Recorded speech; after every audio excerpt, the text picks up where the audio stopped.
Good morning. Good morning. Good morning, guys. So this is an impromptu scope. It has content information, but it's something I was just thinking about as I was finishing with my buyer clients just a few minutes ago. So I am at, obviously, Ivy Farms Park in Newport News. Just finished showing a house down the street, and I actually did not even know that this park was back here. So it's kind of cool, especially since it's gonna be like, I don't know, 60 degrees today. Everybody's excited about it. And let me try to get, Lord Jesus, hold on, I'm trying to put my phone in the phone holder so I can do the scope. Okay. Well, first of all, look, I got my realtor pin on today. Hi, welcome, guys. So I am Rashida Clark.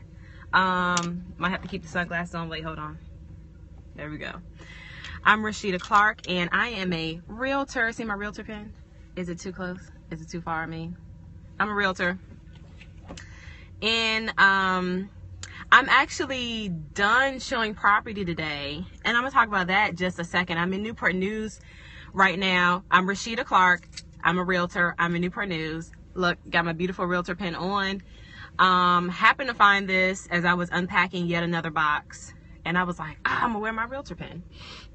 I was showing property. First we were in Hampton, and then we ended in Newport News just down the street from here, and I didn't even know this park was back here. So they already love the neighborhood, and now that it's just like a short walk away from the park, that's even better. So talk about location. You know, sometimes little amenities like this make a big difference. But I think I titled this scope, look, I gotta think about it. Sometimes no news is good news. So that is true. And I just want to talk really quickly. I have a buyer that I was just talking to in my Facebook messages, which is like, what's up? It's like, I do a lot of business through my Facebook messaging from Paris. Wow. Thank you for hopping in. Are you from this area? How did you find me? How did you find me? Good morning, Buick Regal. Good morning, Wesh. Oh, okay. Well, maybe I just used a good hashtag then, but I'm glad you did find me. I know you're in Paris. I was just asking if you know anybody you were from Hampton Roads area. We have people all over. Oh, cool. Chilling on the map. Well, welcome to the scope. So I was talking to my buyer client, and as we normally communicate, and she was like, oh my God, I can't believe that. I can't say that. She was like, I can't believe that I'm closing in less than a week. And I'm like, I know, time flew by. Literally, it flew. I don't know when, I don't know why, I don't know how. The price of the property I just showed, it's let me tell you, $155. I don't know if you can. So, okay, this is how, when I go to the MLS and I print out my information, I can't read that, but thank you. I'll go back and translate it later. This is what the MLS sheets look like when I print them out. So the MLS is the multiple listing system. It's what all agents use. It's like the official way to list your home. So when I go in and you tell me you like this home, well, cool. I appreciate that. I look forward to it. When you tell me you see a home and you see a home online and you want to go look at it, the first thing I do is go here and pull this sheet. So this gives me, like, I don't expect you guys to be able to read this. I'm just showing you what it looks like. But this gives me everything from the year it was built, what the estimated taxes are, what the property association dues or the condo dues are. It also gives me special instructions. Hey, Lenzo. It gives me legal information about the property. It tells me what schools are zoned in this property and all that kind of stuff. So this is what I pulled. This is what you guys don't see when you're on Zillow, Trulia, and all that kind of stuff. So no, they're not buying cash. In our area, in Newport News, between Newport News and Hampton, which is where I normally am, it's on the peninsula. So I'm in coastal Virginia. The median buying price is around 200 to 225. So they're first time home buyers. So they're looking somewhere between like 140 and 170, which is pretty normal for first time home buyers where I live. But that amount doesn't, I don't want to say it doesn't get you much. It gets you a starter home. And I think the second thing I put in this title is about location. So location is everything, and location is going to change the price of your property, right? So where they're moving, the price is $155, but the property, it has good bones, but it needs updating. But this trip was actually really refreshing for me, because most of the time buyers come to me and they really want, $170,000. Most people come to me and they want something that's like HGTV, like they want it already flipped, they want granite, they want this, they want that. And this couple's like, no, we're fine. We're do-it-yourselfers. We're fine getting something that needs a little bit of work. And the reason I'm saying that is because that's awesome. Because if you're in the lower end of our area's price range, so we're talking 150 to 170,000, you're going to get more bang for your buck if you buy something where you can do a little work to it yourself. So if you want something that's already flipped, but you have a really low budget, that means you're going to be in a not so nice neighborhood. Okay. So location changes the price of where you are. So if you have a lower budget, but you're okay doing some things yourself or doing them gradually over time, you can move to a nicer, better neighborhood. I have to use air quotes because those terms are really subjective. That house actually wasn't bad. So it had good bones. It's an older brick house. Hardwood floors all over, and really it needs some paint. They could use a new oven. The oven is outdated, but they replaced the other appliances. They've got to pull some wallpaper down, but again, that's just a do-it-yourself type of thing. I would say maybe, depending on how extravagant they want to go, they could really do a lot of that work for like $5,000. I mean, it's a really, really cute property that just needs like a facelift. You know what I'm saying? It doesn't need like a whole redo.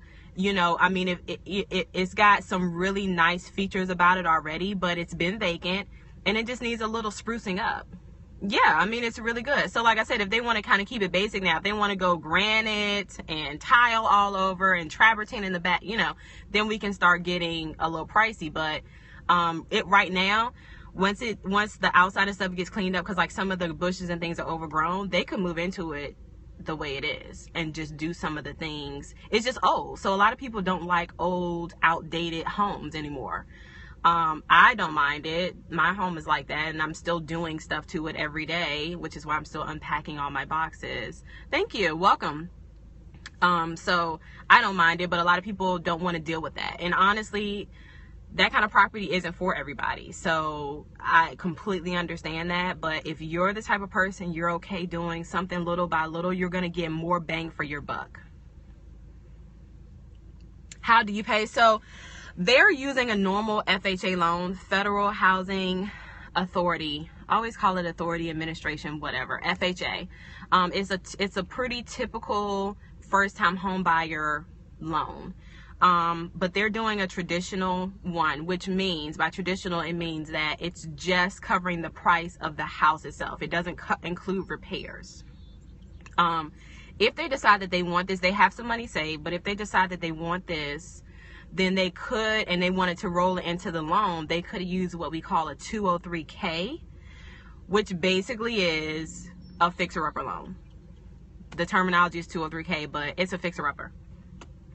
So you can use a fixer. So you guys, if you want to buy a property and you want to include the cost of the repairs in the loan, you cannot use a regular loan for that. Even if you're not using an FHA loan, you have to use a fixer-upper loan product. So a lot of people, they'll go like, well, I'm approved for $200,000, let's just say $200,000.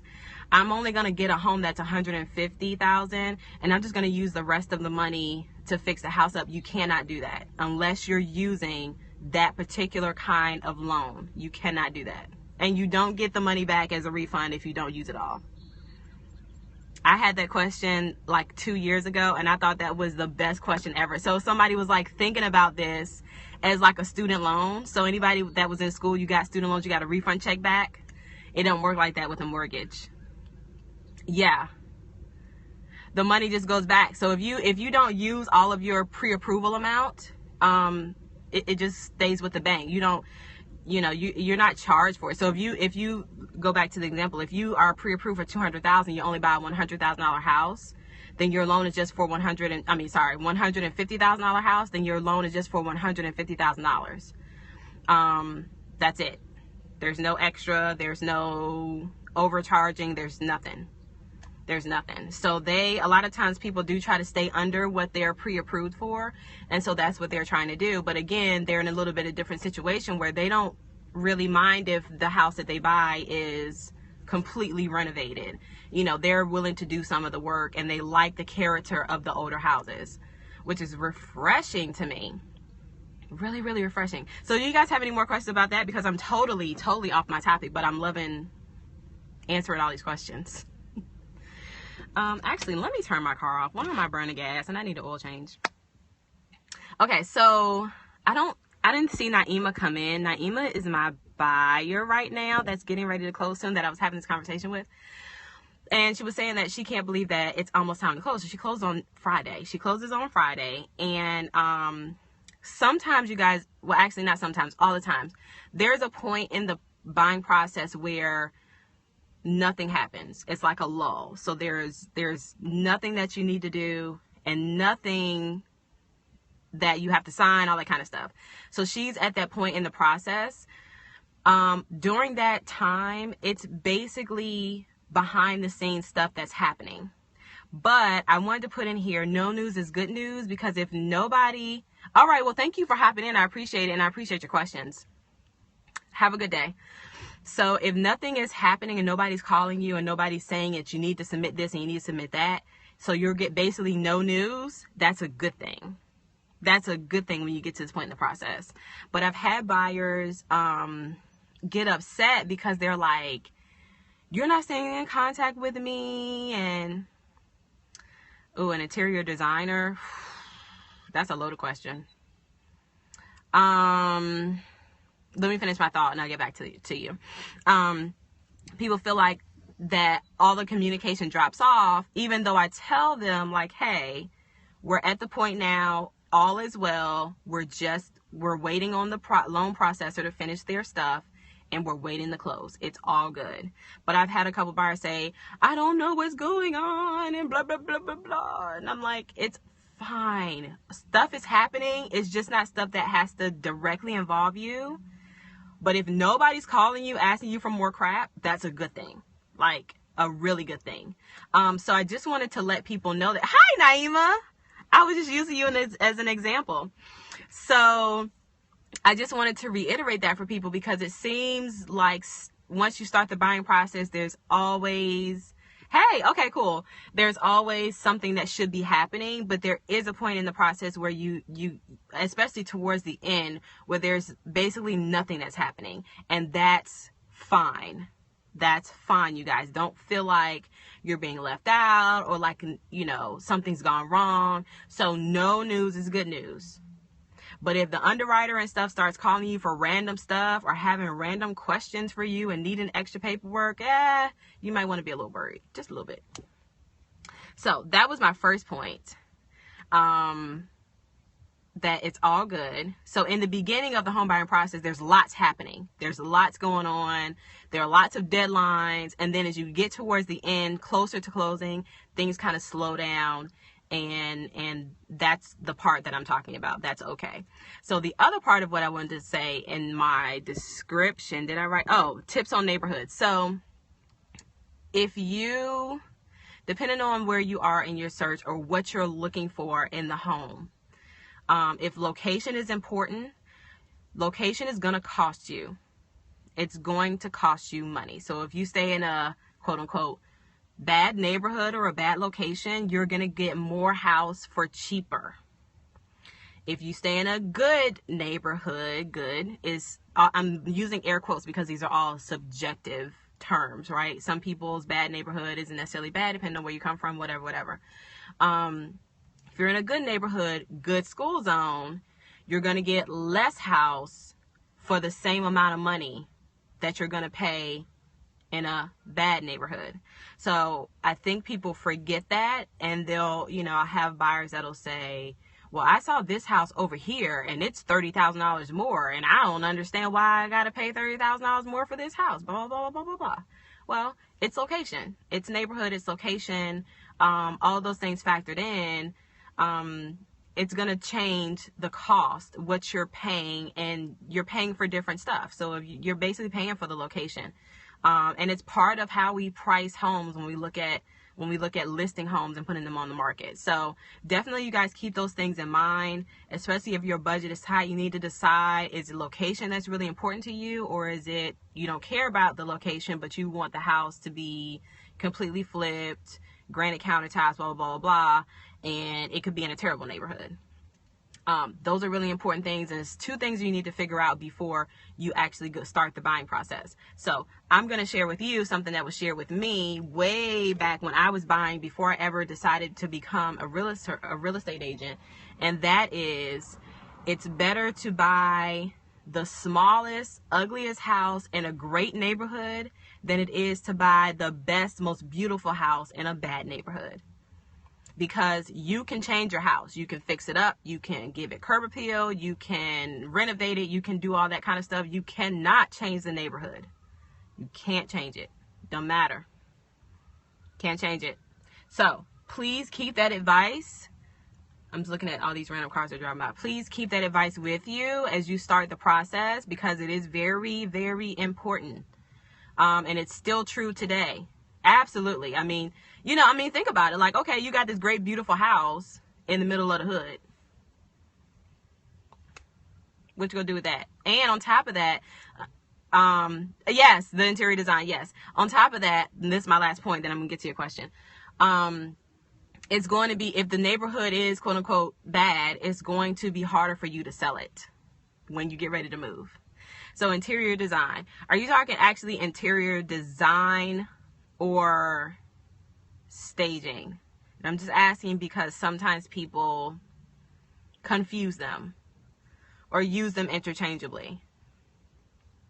Hi, Mr. Clark. I did see you hop in while I was talking.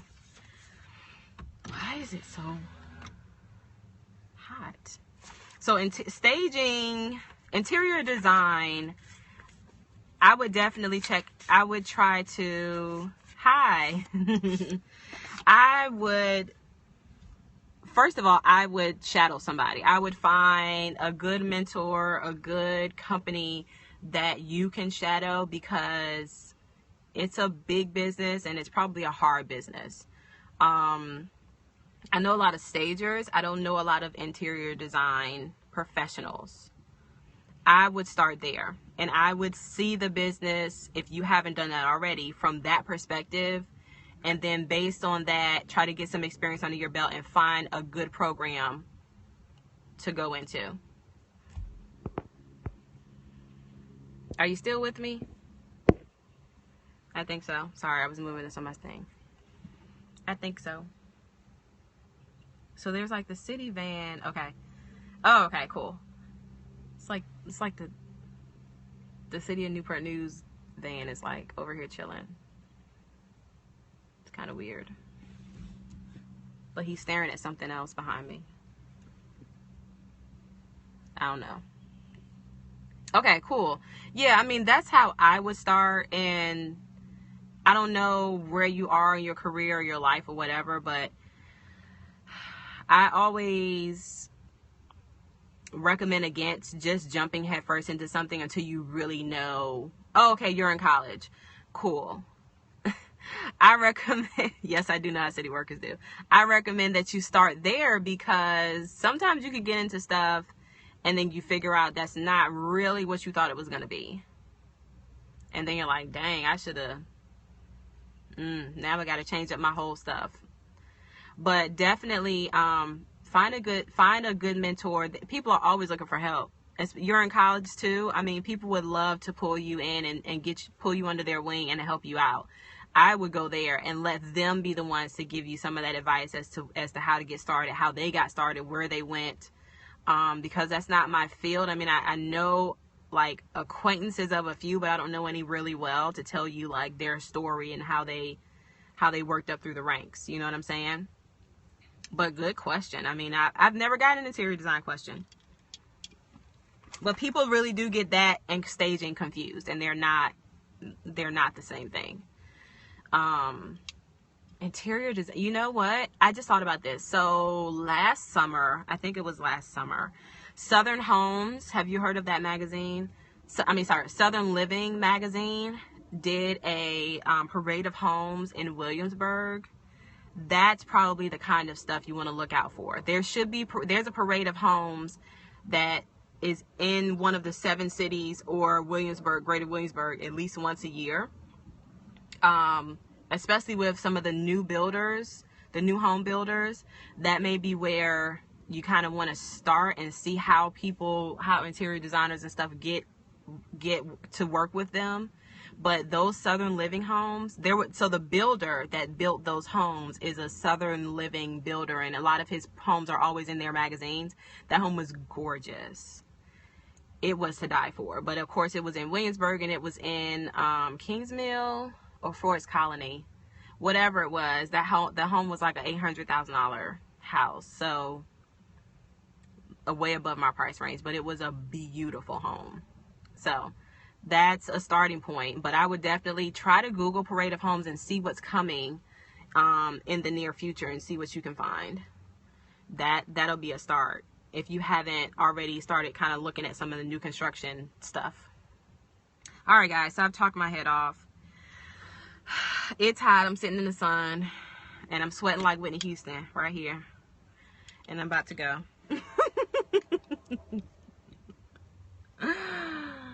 And the weird man is still sitting over here in his Newport News truck. Oh no. All right, guys, thank you for watching, and I might see you later. I'm going to a natural hair event later, and I'm really excited. I'm really, really excited. But I'll see you guys later. Have a great Saturday and enjoy the weather, please. Please go out and enjoy the weather.